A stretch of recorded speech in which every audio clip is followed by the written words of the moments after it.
அனைத்து கட்சி சார்பில் இந்திய முன்னணி சார்பில் மின்கட்டண உயர்வை வாபஸ் பெற வேண்டும். மின்கட்டணம் என்ற பெயரால் பல வகையில அந்த மீட்டர், ஆத்தா மீட்டர், அம்மா மீட்டர் போட்டு பாண்டிச்சேரி மக்களுடைய தாலி அறுப்பதை நிறுத்தப்பட வேண்டும் என்று பல போராட்டங்கள் இந்திய முன்னணி சார்பில் நடத்தி இருக்கிறோம்.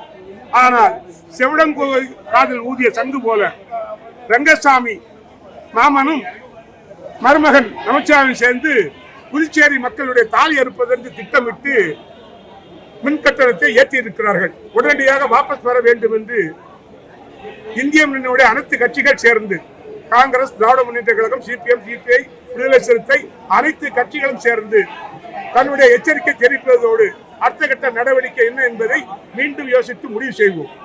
அரிசி போடுவோன்னு சொன்னா நிரந்தரமா போட மாட்டேங்கிறான். கணிதம் பாதி மிருகம் பாதிமா இருக்கிறான் ரங்கசாமி. மனிதனாக இருக்கப்பட வேண்டும். 10,000 பேருக்கு வேலைன்னு சொன்னார் ரங்கசாமி. நாங்க சொல்லல. 10,000 பேருக்கு வேலை கொடுக்கல. தேர்தல் நெருங்கி வருகிறது.